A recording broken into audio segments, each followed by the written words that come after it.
बाबा साहब अम्बेडकर जिन्होंने संविधान लिखा था, वो 14 भाई बहन थे और बाबा साहब आखिरी 14वें संतान थे। नरेंद्र मोदी जी 6 भाई बहन और प्रधानमंत्री जी के दादाजी, जो दादाजी थे वो भी 7 भाई बहन थे। प्रधानमंत्री मोदी जी के एक चाचा नरसिंह दास जी, उनके 8 बच्चे हैं।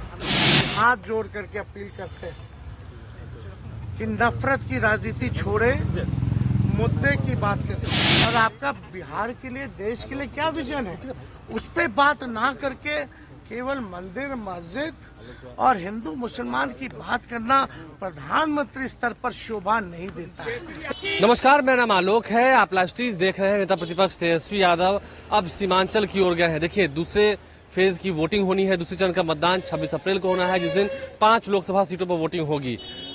भागलपुर, किशनगंज, कटिहार, पूर्णिया, ये तमाम जो सीटें हैं, इन सीटों पर बांका, यहाँ वोटिंग होनी है। इन तमाम 5 लोकसभा सीटों पर वोटिंग होनी है। तेजस्वी यादव उसके लिए धुआंधार प्रचार प्रसार कर रहे हैं। कुछ दिन पहले ही मुख्यमंत्री नीतीश कुमार ने जो तेजस्वी यादव को लेकर, लालू प्रसाद और राबड़ी देवी को लेकर जो बयान जारी किया था, जो बयान दिया था उन्होंने अपनी चुनावी सभा में, कि जिस तरह से लोग कितने बच्चे पैदा कर लेते हैं, वो बयान काफी वायरल हुआ था। उसके बाद नेता प्रतिपक्ष तेजस्वी यादव ने आज उसका बखूबी जवाब भी दिया है। बहुत सारे जो भारत के महान व्यक्ति रहे हैं उनके बारे में बताया है, उनकी तुलना की है, नीतीश कुमार की भी तुलना की है। बाबा साहब भीमराव अम्बेडकर जो है वो अपने माता पिता की 14वीं संतान थे, जिन्होंने संविधान की रचना की है। तो ऐसे में नीतीश कुमार क्या कहना चाह रहे हैं, किसे कहना चाह रहे हैं? नीतीश कुमार के बयान को लेकर काफी किरकिरी है। और देखिए, जो इन 5 लोकसभा सीटों पर मतदान होने हैं इस चरण में, तेजस्वी यादव अगले 2 दिन पूर्णिया में ही रहेंगे, यानी कि सीमांचल में रहेंगे। पूर्णिया में पप्पू यादव, बीमा भारती और संतोष कुशवाहा तीनों चुनावी मैदान में है। ट्रायंगुलर फाइट है। देखना है वहां लड़ाई कैसे होती है, क्योंकि पप्पू यादव काफी टफ फाइट दे रहे हैं संतोष कुशवाहा को। बीमा भारती की सभाओं में उतनी भीड़ नहीं हो रही है, ये भी एक बड़ा फैक्टर है। तेजस्वी यादव की सभाओं में भीड़ होती है, ये बात है, लेकिन बीमा भारती के लिए वो जोश और उत्साह आरजेडी का नहीं दिख रहा है। तो तेजस्वी यादव सीमांचल के लिए रवाना हुए हैं।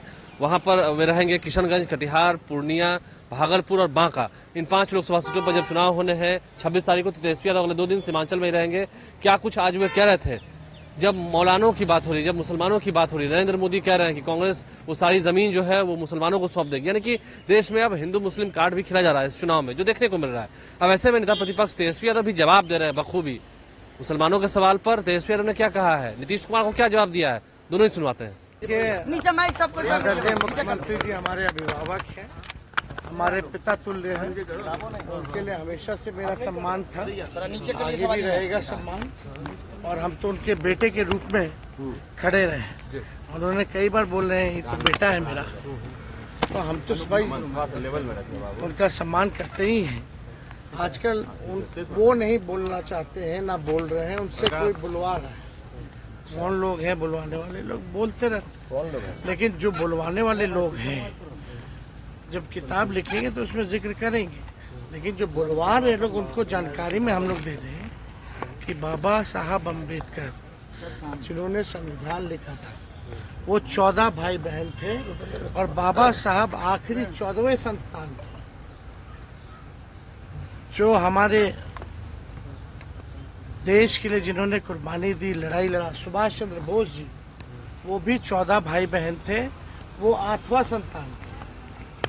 और जानकारी दे दें, मुख्यमंत्री जी भी 5 भाई बहन हैं और पूर्व प्रधानमंत्री अटल बिहारी जी भी 5 भाई बहन, 7 भाई बहन अटल बिहारी वाजपेयी। नरेंद्र मोदी जी 6 भाई बहन और प्रधानमंत्री जी के दादाजी, जो दादाजी थे वो भी 7 भाई बहन थे। प्रधानमंत्री मोदी जी के एक चाचा नरसिंह दास जी, उनके 8 बच्चे हैं। गृह मंत्री अमित शाह 7 भाई बहन हैं और वो खुद 7वें नंबर पर है। पटना साहिब के अपने रविशंकर जी 7 भाई बहन हैं। तेलंगाना के मुख्यमंत्री चंद्रशेखर राव जी 10 भाई बहन। राष्ट्रगान लिखने वाले रविंद्रनाथ टैगोर 7 भाई बहन थे जिन्होंने राष्ट्रगान लिखा। और यही नहीं, जो आप देखिएगा, प्रखर जो विद्वान भारत रत्न पूर्व राष्ट्रपति वीवी गिरी जी 14, उनके 14 बच्चे थे। देवगौड़ा जी के 6 बच्चे थे। नरसिम्हा राव जी के 8 बच्चे थे।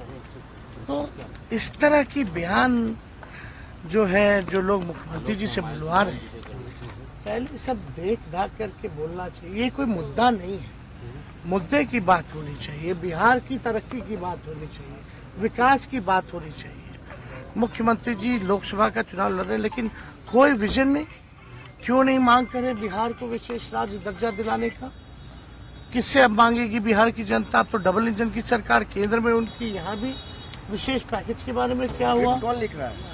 अब सब समय आएगा, किताब में आप पढ़िए। किताब 2025 से पहले लिखाएगा चुनाव से। कांग्रेस देश का जमीन मुसलमानों को बांटने। अब मौलाना की हम तो यही कहते हैं कि मुद्दे की बात करें। प्रधानमंत्री जी हाथ जोड़ करके अपील करते हैं कि नफरत की राजनीति छोड़े, मुद्दे की बात करें। देश का नौजवान, देश का बुजुर्ग वर्ग, देश का व्यावसायिक वर्ग, देश का किसान, देश की हमारी माताएं बहनें, सभी वर्ग के लोग जो हैं, उनका अर्जुन की तरह एक ही निशाना है। वो निशाना गरीबी, महंगाई, बेरोजगारी और खराब अर्थव्यवस्था है, और यही असल मुद्दा है। तो प्रधानमंत्री जी से हम यही अपील करेंगे कि आप बताइए, आपने 10 साल में क्या किया और आपका बिहार के लिए, देश के लिए क्या विजन है? उस पे बात ना करके केवल मंदिर, मस्जिद और हिंदू मुसलमान की बात करना प्रधानमंत्री स्तर पर शोभा नहीं देता है।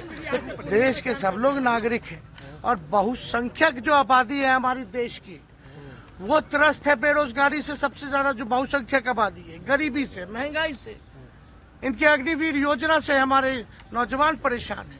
इस पे क्यों नहीं चर्चा करते? सेकंड फेज तो नीतीश कुमार की बात हो या फिर देश के अल्पसंख्यक तबके की बात हो, मुसलमानों की बात हो, तो तेजस्वी यादव ने क्या कहा है? देखिए, इन 5 लोकसभा सीटों पर अगर हम बात करें, बांका में भी बड़ी संख्या में जो मुस्लिम समुदाय के लोग हैं वो है। किशनगंज, जहां महागठबंधन का पहले से कब्जा है, मोहम्मद जावेद वहां से एमपी बने थे। 2019 में एकमात्र सीट अगर महागठबंधन जीती थी तो वो किशनगंज की सीट थी, जहां से कांग्रेस के मोहम्मद जावेद जीते थे।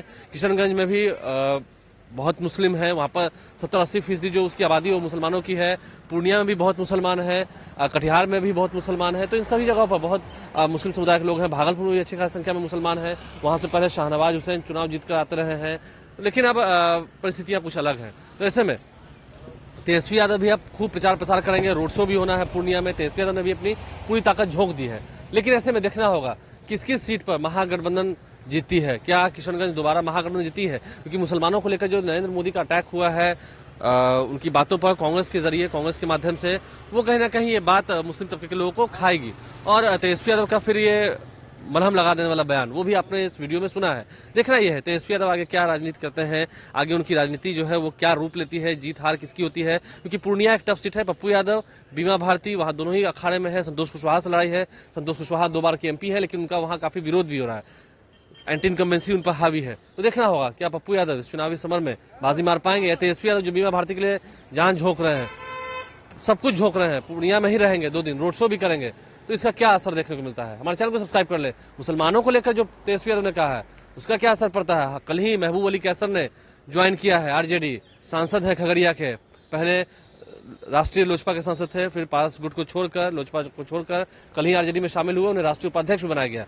लेकिन हिना साहब की नाराजगी भी एक फैक्टर है, वो भी देखना होगा इस पर आगे क्या चर्चा होती है, क्या बात होती है। हमारे चैनल को सब्सक्राइब कर लें, साथ साथ फेसबुक पेज भी लाइक करें। धन्यवाद।